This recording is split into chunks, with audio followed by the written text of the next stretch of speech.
আপনারা দেখছেন একুশে টেলিভিশন।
কেমন আছেন? ভালো। বিষয়টা কি বলো তো? বন্ধের দিন, হাতে গোলাপ। এই তুই আমারে বাঁচাইলি কেন?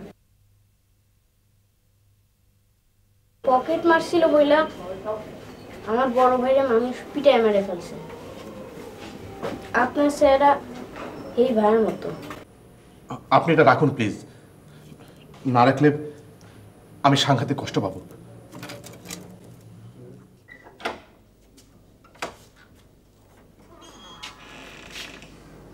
বাবা, তুমি দরজা খুলে দিলে, আর কেউ নেই? না, এই বাড়িতে যে কোনো দারোয়ান নেই সেটা তো তুমি ভালো করেই জানো। নেই, এই ঝুমকো জোড়া তোকে দিলাম। তুই তো প্রায় বাইরে যাস, তোর কাজে লাগবে। আপনি আমার কাছে ঠিক কি চান বলুন তো?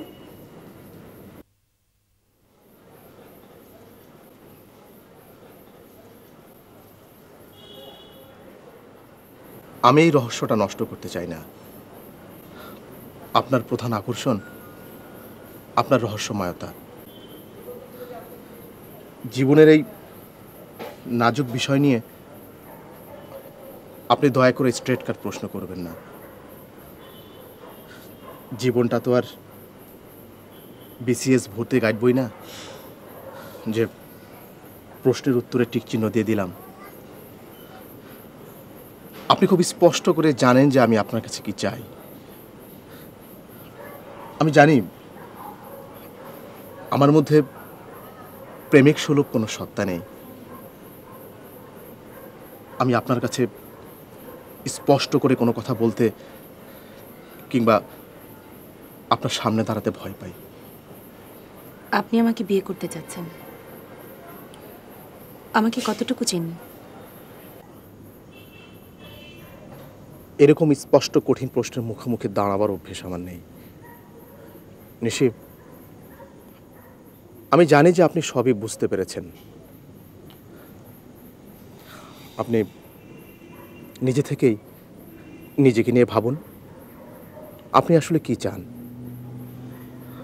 আমি বাড়াবাড়ি রকমের কোনো কথা বললে আমাকে ক্ষমা করবেন। আর একটা কথা, আপনার বাবা আপনাকে ভীষণ ভালোবাসেন। মানুষ তার ভালোবাসার মানুষকে আঘাত করার অধিকার বেশি রাখে। কেউ কিছু করে অনুতাপে পড়ে মরলে নিষ্ঠুর মানুষের উচিত তার প্রতি সহনশীল হওয়া। আমি জীবনটাকে এরকমই দেখি। তাই তো বলছি, এমএটা পাশ করে ভালো কিছুতে ঢুকে পড়ুন। আমি যাচ্ছি।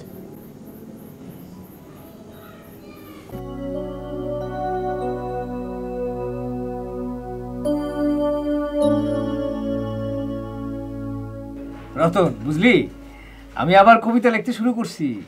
বুঝছি, আইস পকেটের টাকা নাই। আপনি আমাকে বউনির কাস্টমার, আপনি বহেন। সেকেন্ড কাস্টমার আইলে আপনারে চা দিমু। আর সেকেন্ড কাস্টমার ঢুকলে তো আমার চা খাওয়ার খাইছটাই দেবো গা। ভাইজান, হ্যাঁ, আইস যখন পকেটটা খালি, আইস না খাইসটা বাদই দিলেন। কেমন বন্ধু আপনার? আপনার পয়সা আপনারে গুইনা দেয়। খুব ভালো বন্ধু। হ্যাঁ, আমার বাপে প্রভিডেন্ট ফান্ডের টাকা থেকে অল্প কিছু টাকা আমারে দিছে ঢাকায় থেকে চাকরি খোঁজনের লিগা। আর সেই টাকা হ্যাঁ প্রথম দিনই তার কাছে রেখে দিছে। কি লিগে জানোস? হ্যাঁ চায় না আমার বাপের এই কষ্টের টাকা আমি হোটেলে খায়া খায়া খরচ করি। আরো কত কি। আচ্ছা তুই ক, কোনো ব্যাচেলার মানুষের কি ভাল লাগে ঘুম থেকে উঠা চা বানায় খাইতে? শিক্ষিত মানুষ কিছু একটা করেন নাকি? শোন রতন, তুই তো মার্কেজের নাম জানোস না। মার্কেজ লাতিন আমেরিকার নোবেল পুরস্কার পাওয়া একজন বিখ্যাত লেখক। সে কি করছে জানোস? সে একবার তার বিখ্যাত একটা পাণ্ডুলিপি নিয়ে সে এক হোটেল মালিকের কাছে বিক্রি করছে।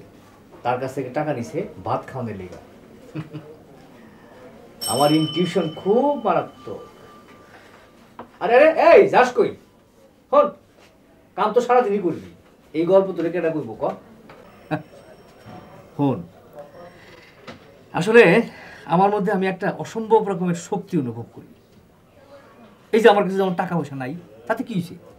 তখন লগে আমার যে বন্ধুত্ব, তোমার কাছে আমার যে ব্যক্তিত্ব, সেটা কি কমে যেতেছে? না, মোটেই না। কিন্তু আসলে জাগো পকেটে টাকা থাকে না, তাকে তো লাথি মারুন যায়। এর কারণ কি জানোস? এর কারণ হইল পৃথিবীতে যারাই মহান হয়েছে তাদের সাথে হোটেল রেস্টুরেন্টে বাকি খাওয়ার একটা গভীর সম্পর্ক আছে। আমি আবার কবিতা লিখতে শুরু করছি। ভাইজান, কাস্টমার আউন শুরু করছে, আপনারে চা দিতেছি একের স্পেশাল। আচ্ছা,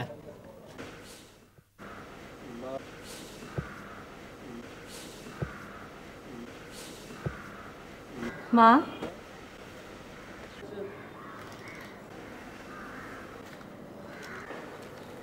তোদের তো আজকাল দেখাই পাওয়া যায় না। মা, আমি আবার লেখাপড়া শুরু করছি, আজ ভর্তি হয়ে এসেছি। সত্যি? যা দেখালি, একেবারে কলেজে ভর্তি হয়ে এলি। তোর বাবার কি রিয়াকশন? বাবাকে তো বলিনি, তোমাকে সবার আগে বললাম। নিশি, ব্যাপারটা তোর বাবাকে সবার আগে জানানো উচিত ছিল। এ নিয়ে সে অনেক রাত আমার কাছে দুঃখ করেছে। তুই কি তোর বাবার উপর এখনো?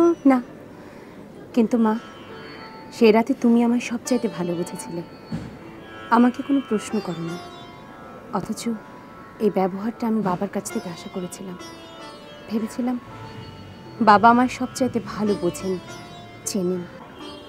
কিন্তু সেদিন তার প্রশ্নের কোনো উত্তরও তো তুই দিসনি। বান্ধবীর জন্মদিনে দাওয়াত খেয়ে 11টার সময় ফিরলি, একটি ছেলে তোকে বাড়িতে পৌঁছে দিয়ে গেল। নিশি, তোর দাদার আমল থেকে আমরা এই বাড়িতে থাকি, সবাই এপারে আমাদের চেনাশোনা।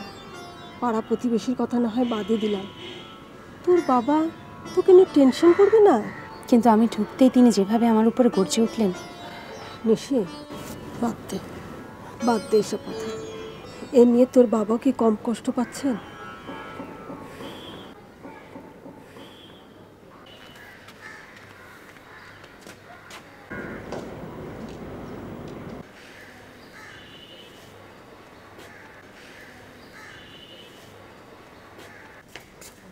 আরে এসো, আরে কি হয়েছে বলবি তো? এসো, কি এসো। কি কি হয়েছে কি? বাবা, আমি তোমাকে কিছু কথা বলবো, চুপচাপ দাঁড়িয়ে শুনবে। মা, তুমিও থাকো। বাবা, সেদিন যে বান্ধবীর জন্মদিনে আমি গিয়েছিলাম, ওর বাবা হঠাৎ স্ট্রোক করেন। নিশি, এসব কথা থাক না। না, থাকবে না। তোমরা টেনশন করলে মেয়েদের নেগেটিভ দিকটাই আগে দেখো, অথচ এর পেছনে যে কোনো সুন্দর কিছু বা বেদনার কিছু থাকতে পারে সেটা ভাবতে পারো না। ওর বাবা স্ট্রোক করার পর ওনাকে হাসপাতালে নিয়ে যাই আমরা সবাই। আমাদের বাড়িতে ফোন নেই, তোমাকে কি করে জানাতাম বলো? সবার সে কি কান্নাকাটি।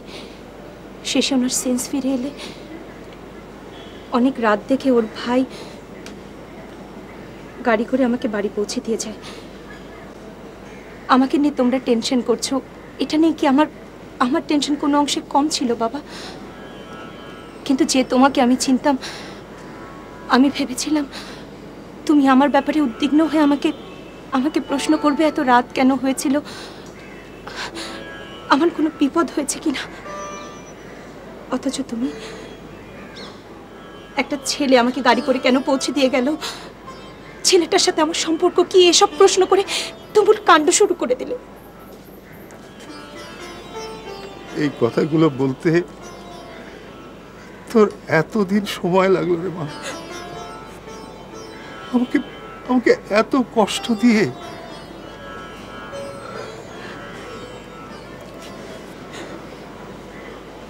আমারই ভুল হয়েছে।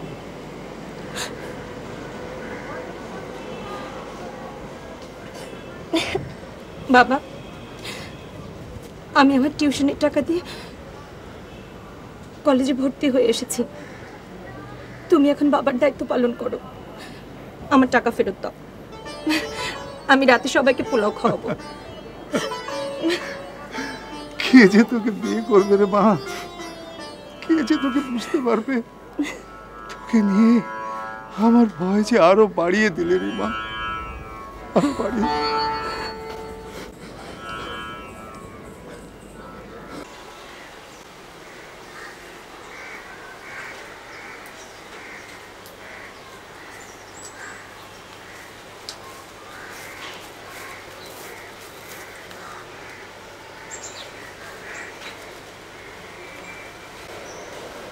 দুঃখিত, একটা বিশেষ বই খুঁজতে গিয়ে দেরি হয়ে গেল। কি বই? পাইনি যখন নামটা আর বলছি না। বসো।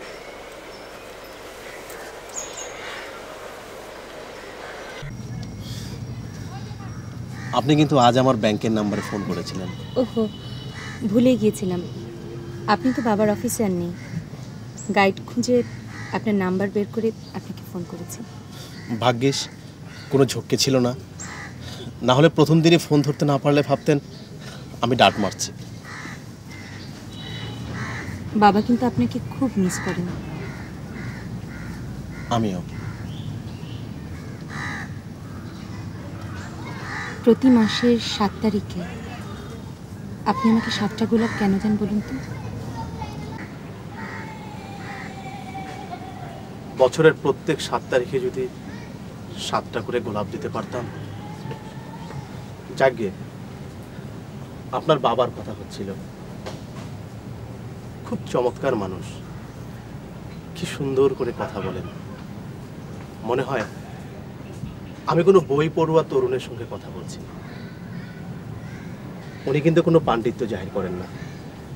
তাছাড়া কি না, থাক, কথাগুলো বোকা বোকা মনে হবে। চলো হাঁটি। চলো।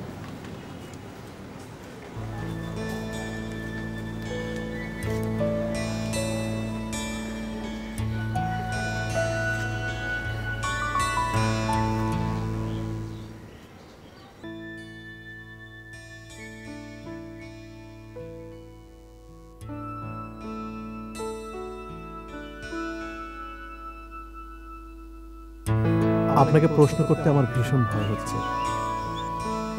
আমাকে কেন ডেকেছেন? খাবেন কিছু? আপনি? না, যে দুঃসংবাদটা দেবার জন্য আপনাকে ডেকেছি তা হলো আমি এমএ ক্লাসে ভর্তি হয়েছি। আর এক পাও হাঁটবেন না। আমি আর দিন আপনার এই মুখটা স্পষ্ট করে দেখতে পারিনি। আজ একটু দেখি। আপনার সেদিনকার একটা কথা আমাকে ভীষণভাবে বিদ্ধ করেছে। মানুষ বড় অদ্ভুত। আমার এই লেখাপড়া ছেড়ে দেওয়া নিয়ে অনেকে অনেক কথা বলেছে, অনেক আবেগ, অনেক যুক্তি। অথচ থ্যাংক ইউ। মমতাদির পর এই প্রথম কেউ আমাকে আমার আচরণের পজিটিভ স্বীকৃতি দিল। মমতাদি? উনি কে? আমার বাবা মা সব। আমার মায়ের দূর সম্পর্কের খালা। আমার ছোটবেলার এক দুর্ঘটনায় আমার ফ্যামিলির সবাই মারা যায়। আমি তখন স্কুলে ভর্তি হইনি। মমতা দিয়ে আমাকে মানুষ করে। আমি ওনার কাছেই থাকি। উনি মানুষ না, দেবী। এবার আমার সেই বোকা বোকা কথাটা বলি। আপনি নিশ্চয়ই বলবেন আপনি আমাকে। না থাক প্লিজ, এভাবে বলবেন না। আমি স্পষ্ট জানি আমাকে কেন্দ্র করে আপনার কোনো ফিলিংস নেই, কোনো রহস্য নেই। যা অনুভব একান্তই আমার।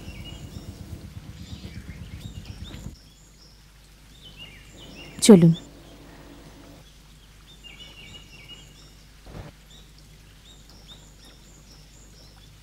ও কি, আপনি পেছনে পড়ে রইলেন যে, আসুন।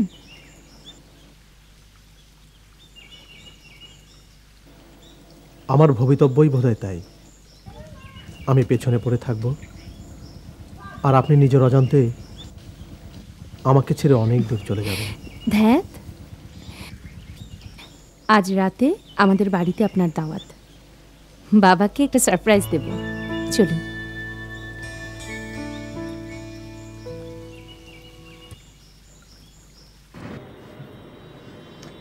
এই নারী জাতির মেয়েরই স্বভাবগুলো আর গেল না। মনে করে পুরুষদের আগে গেলে ওদের ডাঁট নষ্ট হয়ে যাবে। আরে নিশ্চয়ই জ্যামে আটকা পড়েছে। রিনি শর্ত দিয়েছে ও স্যুপ খেয়ে চলে যাবে, ওর বাসায় আবার রাতে ফেরার সমস্যা আছে।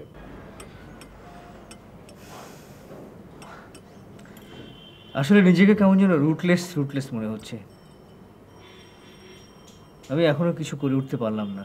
দোস্ত, একটা চাকরি তুমি চাইলেই 1 মাসের মধ্যে পেয়ে যাবে না।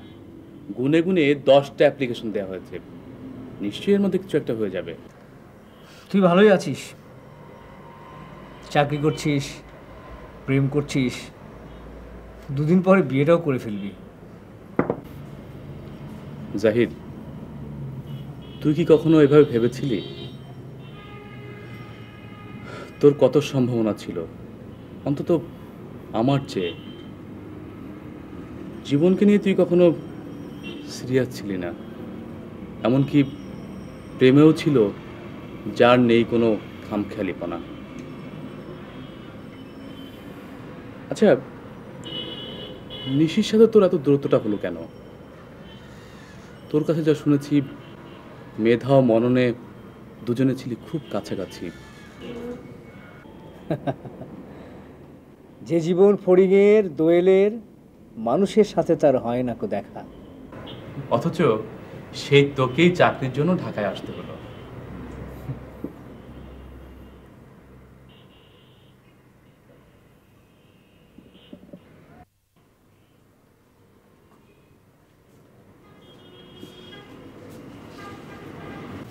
সরি জাহিদ ভাই, একটু দেরি হয়ে গেল। ও হচ্ছে ক্ষুদিত পাষাণের নায়িকা, হিহি হিহি। একজন ভদ্র মহিলার সাথে প্রথম পরিচয় পর্ব কখনো এমন হওয়া উচিত নয়। আপনি কি জঙ্গলে বড় হয়েছেন নাকি? ভদ্র মহিলা? ও সরি, আপনি তো আবার অনার্স দিচ্ছেন।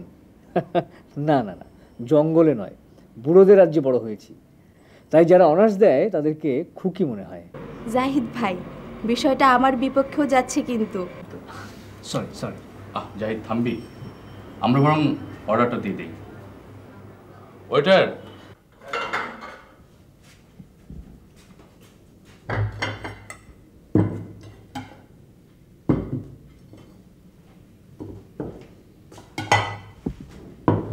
কিরে, মাত্র সন্ধে হলো, এরই মধ্যে টেবিল গোছাতে লেগে গেলি? গুছিয়ে রাখতে তো কোনো দোষ নেই, রান্না হলে গরম গরম পরিবেশন। বাহ মা, মাংসের গন্ধে যে পেটের ভেতরে একেবারে ওলটপালট হয়ে যাচ্ছে। বুঝতে পেরেছি আজ তোমরা কোনো ফন্দি করেছো, আমাকে না জানিয়েই নিশির বিয়ে দিয়ে দেবে। ভাইজান, আয়োজনটা নিশির টিউশনের টাকায় হচ্ছে, ওকে খেপালে তোরা উপোস থাকতে হবে। কিরে, এই শৈলী রিনি এরা তো দেরি করছে কেন? ওহো বাবা, মাত্র 7:30 বাজে। ওরা তো বেড়াতে যায়নি, পড়তে গেছে, চলে আসবে এক্ষুনি। ও টিয়া, সালাডটা শুধু কেটে রাখবি, এক্ষুনি লবণ মেশাবি না।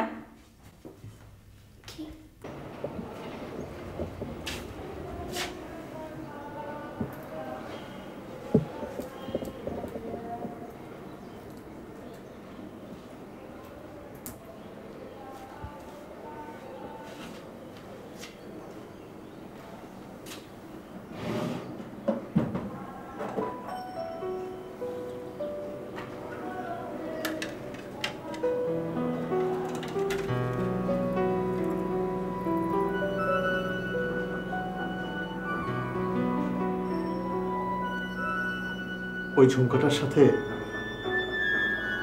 এই লকেটটা দারুণ মানাবে।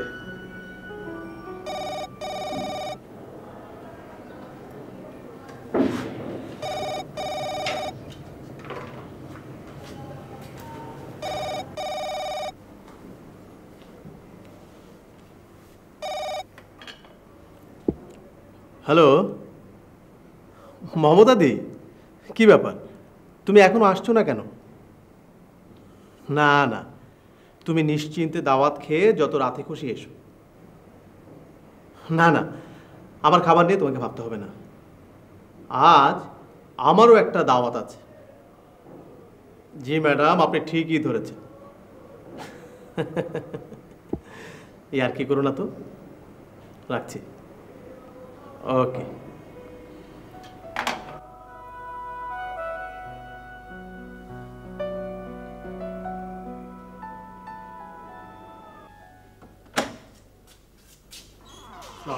ওয়ালাইকুম আসসালাম সাজিদুল।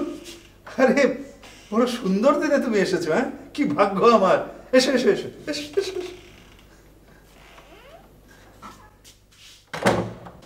দেখো কে এসেছে। এসো এসো এসো। আরে সাজিদুল, এসো। ভাগ্যিস আমরা খাওয়া শুরু করিনি।